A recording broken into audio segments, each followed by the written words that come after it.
Hello friends, तो कैसे हो आप लोग। उम्मीद करता हूँ आप लोग सब अच्छे होंगे। तो मैं आदित्य स्वागत करता हूँ आपका हमारे YouTube channel English study centre में। तो दोस्तों, आज की इस वीडियो में हम पढ़ने वाले हैं प्रोनाउन।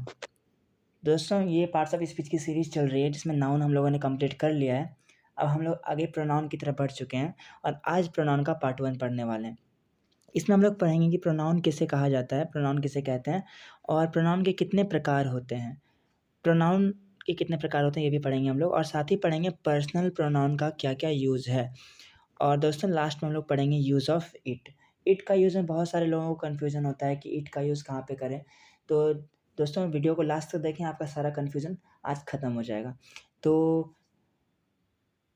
जो चैनल को सब्सक्राइब नहीं किए वो प्लीज़ चैनल को सब्सक्राइब कर दें और बिना कोई टाइम वेस्ट किए चलते हैं वीडियो की तरफ। तो दोस्तों, आप यहाँ पे देख पा रहे होंगे कि प्रोनाउन का मतलब होता है सर्वनाम। और प्रोनाउन एक ऐसा वर्ड होता है जो कि नाउन के जगह पे यूज होता है। तो दोस्तों, हम लोग पढ़े थे कि नाउन क्या होता है। नाउन किसी का भी नाम होता है, उसको हम लोग नाउन बोलते हैं। तो नाउन के जगह पे अगर कोई भी वर्ड को यूज़ कर दिए ना, तो उसको हम लोग प्रोनाउन बोलेंगे। यहाँ पे आप पढ़ सकते हैं, नाउन के बदले यूज होने वाले वर्ड को प्रोनाउन कहते हैं।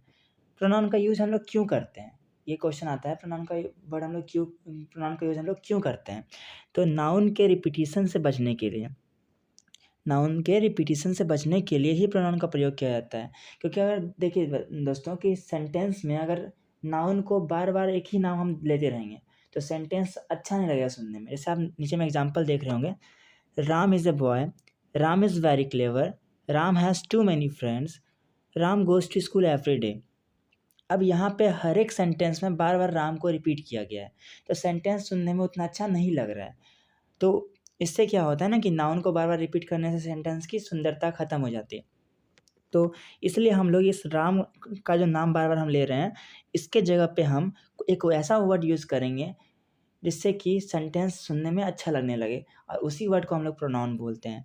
जैसे एग्जाम्पल यहाँ पे नीचे देखिए आप, यहाँ पे Ram is a boy, he is very clever, he has too many friends, he goes to school every day. तो यहाँ पे ही जो है मेरा वो एक प्रोनाउन है, और ये किसके जगह पे यूज़ किया गया है, राम के जगह पे, और राम क्या है, मेरा नाउन है। तो नाउन के जगह पे यूज होने वाले वर्ड को हम लोग क्या कहते हैं, प्रोनाउन कहते हैं। तो दोस्तों, प्रोनाउन में आपको कोई दिक्कत अब नहीं होगा। बस जनरली दिमाग में एक बात रखिएगा कि नाउन के जगह पे कोई भी वर्ड अगर हम यूज़ कर रहे हैं तो वो क्या कहलाएगा, प्रोनाउन कहलाएगा। आगे इसके प्रकार देखते हैं, चलिए। दोस्तों, यहाँ पे आप देख पा रहे होंगे कि types of pronoun. Generally pronoun 10 तरह के होते हैं, ठीक है। देखिए यहाँ पे personal pronoun, possessive pronoun, demonstrative pronoun, distributive pronoun, reciprocal pronoun, reflexive, emphatic, indefinite indefinite pronoun, relative pronoun and interrogative pronouns. तो दोस्तों, यहाँ पे आप प्रोनाउन का टाइप्स देख रहे होंगे, और हम लोग इसको पूरे टाइप्स को एकदम डिटेल में पढ़ने वाले हैं। ये वीडियो पूरे कॉम्पिटिटिव लेवल तक जाएगा, तो आप लोगों को टेंशन लेने वाली बात नहीं है, और आपको हर एक चीज़ अच्छे से समझ में आएगा। तो हम लोग एक एक करके सारे 10 को हम लोग साथ में पढ़ेंगे। तो जनरली आज हम लोग पढ़ने वाले हैं पर्सनल प्रोनाउन के बारे में। तो दोस्तों, आप यहाँ पे देख पा रहे होंगे कि पर्सनल प्रोनाउन किसे कहते हैं। जो हम लोग पढ़ते हैं ना, I, me, we, us, you, he, him, she, her, it, they, them.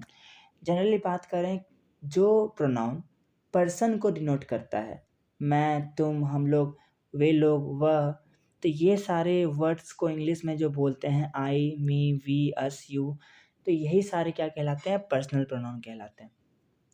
और पर्सनल प्रोनाउन में होता क्या है, जनरली आप लोगों को कन्फ्यूजन होता होगा कि ये आई और मी दोनों पर्सनल कैसे हो गया। जी हाँ दोस्तों, दोनों पर्सनल प्रोनाउन के अंदर ही आते हैं। आई का मी बनता है, वी का अस बनता है, दोनों पर्सनल प्रोनाउन में ही आते हैं।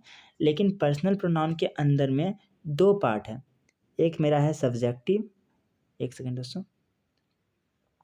एक मेरा है सब्जेक्टिव और दूसरा है मेरा ऑब्जेक्टिव। तो दोस्तों, आप यहाँ पे देख पा रहे होंगे,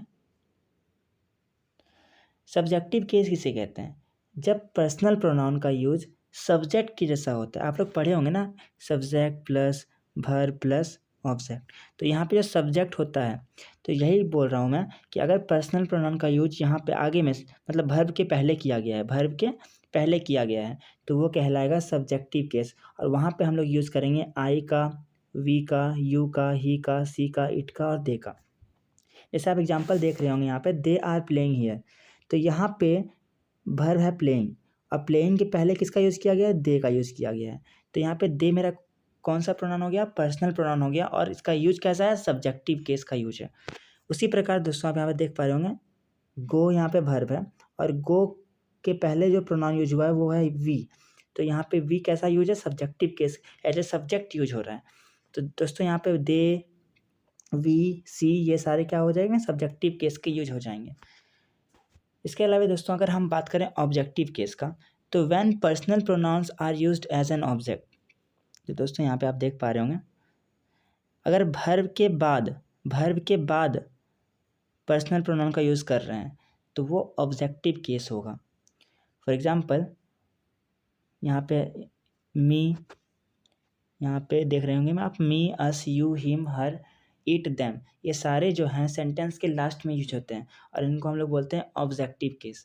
एग्जाम्पल देखिए, they are playing with me, यहाँ पे दे आपका क्या हो जाएगा? सब्जेक्टिव केस हो जाएगा, और मी क्या हो जाएगा? ऑब्जेक्टिव केस हो जाएगा।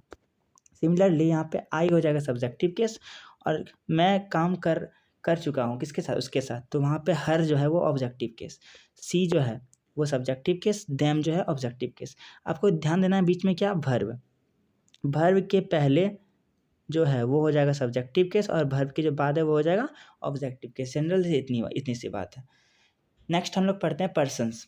तो जनरली बात करते हैं पर्सन्स कैसे होते हैं। पर्सन्स होता है first person, second person and third person. First person में मेरा आता है आई और वी। आई जो है सिंगुलर होता है और वी प्लूरल होता है। यू और यू दोनों में सेम रहता है सेकंड पर्सन में, और थर्ड पर्सन में आता है सिंगुलर में ही, सी, इट, और प्लूरल में आता है दे और देम। तो दोस्तों आप यहाँ पे देख पा रहे होंगे कि आई का यूज सब्जेक्ट की जगह पे होगा और मी का यूज ऑब्जेक्ट की जगह पे। उसी प्रकार वी का यूज सब्जेक्ट की जगह पे, हस का यूज ऑब्जेक्ट की जगह पे, ही का यूज, सी का यूज, इट का यूज, ये हो जाएगा आपका सब्जेक्ट की जगह पे, और बाकी जो बचा इधर उसका यूज हो जाएगा कहाँ पे? ऑब्जेक्ट की जगह पे। दे का यूज हो जाएगा, एक सेकेंड, दे का यूज हो जाएगा सब्जेक्ट की जगह पे, और देम का यूज हो जाएगा ऑब्जेक्ट की जगह पे। तो दोस्तों ये तो क्लियर हो गया। अब यहाँ पे थोड़ा सा साइड में देखिए क्या लिखा हुआ है। साइड में लिखा हुआ है फर्स्ट पर्सन। फर्स्ट पर्सन क्या होता है? ये फर्स्ट पर्सन जो है यहाँ पे आई और वी, ये क्या होता है? First person refers to speaker, जो बोलने वाला है उसको हम लोग बोलते हैं क्या है? First person. जैसे मैं और हम लोग, अगर मैं बोल रहा हूँ तो मैं क्या हो गया? फर्स्ट पर्सन हो गया। और सेकंड पर्सन क्या होता है? सुनने वाला। जैसे आप सुन रहे हैं मुझे, तो आप क्या हो गए? सेकंड पर्सन हो गए। और थर्ड पर्सन जिसके बारे में बात किया जा रहा है। दोस्तों यहाँ पे क्लियर हो गया सब कुछ। फर्स्ट पर्सन जो बोलने वाला होता है, सेकंड पर्सन जो सुनने वाला है, और थर्ड पर्सन जिसके बारे में बात किया जा रहा है वो हो जाएगा थर्ड पर्सन। दोस्तों आज सबसे पहले पढ़ेंगे हम लोग पर्सनल प्रोनाउन के बारे में। तो पर्सनल प्रोनाउन तो आप समझ गए बढ़िया से कि आई, जितने भी मेरे पर्सन्स हैं उसमें क्या हो जाएंगे? पर्सनल प्रोनाउन हो जाएंगे। तो पर्सनल प्रोनाउन का पहला यूज क्या है कि जब सारे पर्सन के प्रोनाउन एक साथ आ जाएं, जब विभिन्न प्रोनाउंस, यहाँ पे देख पा रहे होंगे, जब विभिन्न प्रोनाउंस एक ही सेंटेंस में आ जाएं, एक साथ आ जाएं, तो हम लोग पहले सेकंड पर्सन को लेंगे, फिर थर्ड पर्सन को लेंगे, फिर फर्स्ट पर्सन को लेंगे। ये रूल है हमारा, ठीक है। ये सब एग्जाम्पल देख पा रहे होंगे यहाँ पे, you, he and I, you, he and I shall read. अब यहाँ पे आप यू, ही एंड आई, यहाँ पे यू भी एक प्रोनाउन है, ही भी प्रोनाउन है, और आई भी प्रोनाउन है। तो हम लोग अगर सेंटेंस में तीनों प्रोनाउन साथ में आ जाए, 3-4 प्रोनाउन, 2-3 प्रोनाउन साथ में आ जाए, तो हम लोग क्या करेंगे? हम लोग पहले लेंगे सेकंड पर्सन वाला प्रोनाउन को, फिर लेंगे थर्ड पर्सन वाला को, फिर लेंगे फर्स्ट पर्सन वाला को। तो यहाँ पे आप देख पा रहे होंगे यू जो है, यू ये मेरा क्या है? सेकंड पर्सन है। ही जो है मेरा, वो ही मेरा थर्ड पर्सन है, और आई जो है वो मेरा फर्स्ट पर्सन है। 2-2-3-1 वाला रूल फॉलो हो रहा है। अगर सेंटेंस में सिर्फ 2 ही प्रोनाउन आए तो हम लोग क्या करेंगे? 2-3-1 से, यहाँ पे आप देख पा रहे हैं सिर्फ 3-1 लिए, जैसे कि ही एंड आई, तो ही मेरा था थर्ड पर्सन और आई था मेरा फर्स्ट पर्सन, तो यहाँ पे 3-1 का यूज हो गया। उसी प्रकार बस रूल याद रखना है 2-3-1 का। 2 3 1 में अगर रहेगा तो हम लोग को क्या करना है, 2 3 1 के अरेंजमेंट में हमको सजाना है उसको, ठीक है। यूज ऑफ पर्सनल प्रोनाउंस का पहला रूल यही था। एग्जाम्पल आप पढ़ सकते हैं। नेक्स्ट देखिए, नेक्स्ट है हमारा सब्जेक्टिव केस और ऑब्जेक्टिव केस। आप लोग अच्छे से समझ गए हैं कि सब्जेक्टिव केस क्या होता है, ऑब्जेक्टिव केस क्या होता है। सब्जेक्टिव केस होता है जो हम लोग सब्जेक्ट की जगह पे यूज़ करते हैं, ऑब्जेक्टिव केस होता है जो हम लोग ऑब्जेक्ट की जगह पे यूज़ करते हैं। तो अगर दो सब्जेक्ट के बीच में कंपैरिजन हो रहा है ना, कि जितना मैं तेज़ हूँ उतना वो भी तेज़ है, या फिर जितना वह तेज़ है उतना मैं भी तेज़ हूँ, तो जो दो सब्जेक्ट के बीच में कंपैरिजन करेंगे तो हम लोग सब्जेक्टिव केस का यूज़ करेंगे। जैसे आप एग्जाम्पल में देखिए, एग्जाम्पल में यहाँ पे लिखा हुआ है he is as fast as me. अब यहाँ पे ये सेंटेंस गलत है, क्योंकि कंपैरिजन जो हो रहा है वो दो के बीच में हो रहा है। वह जितना तेज है जितना मैं तेज हूँ, यही बोला जा रहा है। तो वह और उसमें और मुझ में कंपैरिजन हो रहा है। तो यहाँ पे दो सब्जेक्ट के बीच में कंपैरिजन हो रहा है, इसलिए यहाँ पे लास्ट में जो मी लगा हुआ है ना, ये गलत है, ये गलत है, ठीक है। मी यहाँ पे नहीं होगा। यहाँ पे आप सेकंड सेंटेंस देख पा रहे होंगे, सेकंड सेंटेंस में है मेरा he is as fast as I. तो यहाँ ये सेंटेंस सही है, क्योंकि ही और आई में कंपैरिजन है, दो सब्जेक्ट में कंपैरिजन हो रहा है। तो यहाँ पे हम लोग सब्जेक्टिव केस यूज़ करेंगे, ना कि ऑब्जेक्टिव केस यूज़ करेंगे। उसी प्रकार सेकंड एग्जांपल आप देख सकते हैं, आई रन फास्टर देन हिम। यहाँ पे हिम जो है वो गलत है, क्योंकि यहाँ पे एज ऑब्जेक्टिव केस यूज नहीं होगा। जितना मैं तेज़ दौड़ता हूँ उतना मैं उससे ज़्यादा तेज़ दौड़ता हूँ, यही बात हो रहा है, मैं उससे ज़्यादा तेज़ दौड़ता हूँ। तो यहाँ पे मेरे और उसमें कंपैरिजन हो रहा है, तो सब्जेक्ट के बीच में कंपैरिजन हो रहा है, तो लास्ट में हम हिम नहीं लगाएंगे, लास्ट में हम ही लगाएंगे, सब्जेक्टिव केस लगाएंगे, I run faster than he. Okay. और उसी प्रकार ऑब्जेक्टिव केस क्या होता है, जब दो ऑब्जेक्ट के बीच में कंपैरिजन होता है तो हम लोग उसको बोलते हैं ऑब्जेक्टिव केस। जैसे आप यहाँ पे देख पा रहे होंगे, I know you as much as ही।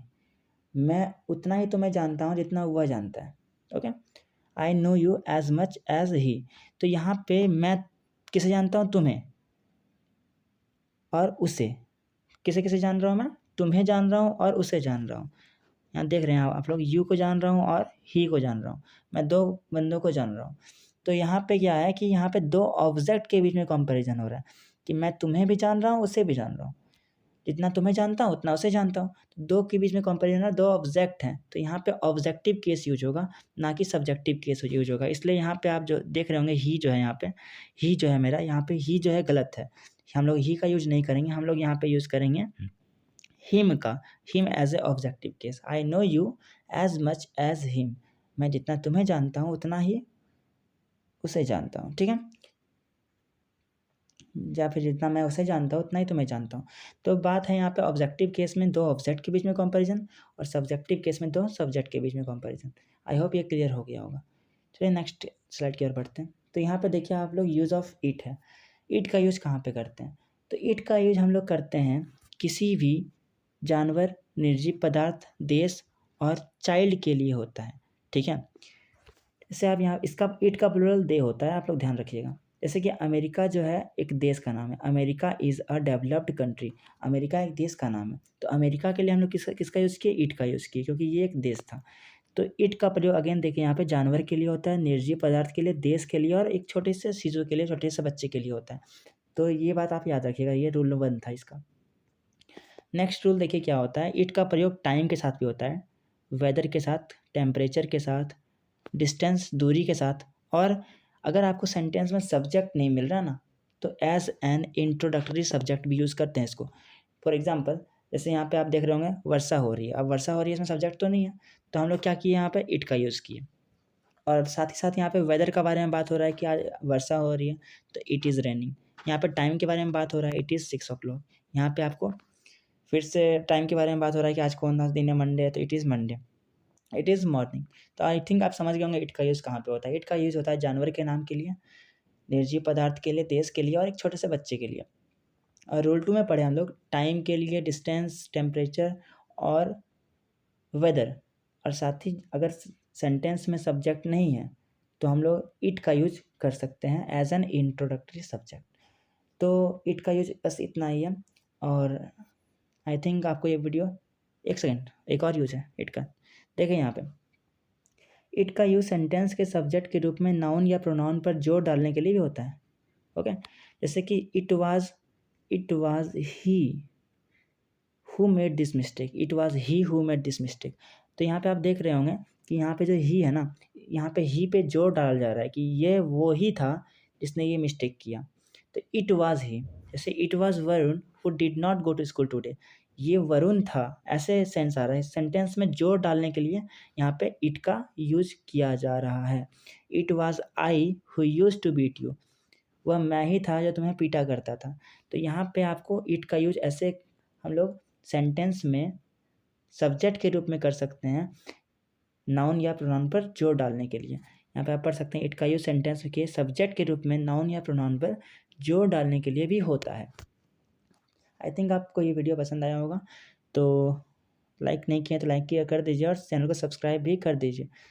फिर नेक्स्ट पार्ट में मिलते हैं हम लोग, तब तक के लिए हैव ए नाइस डे।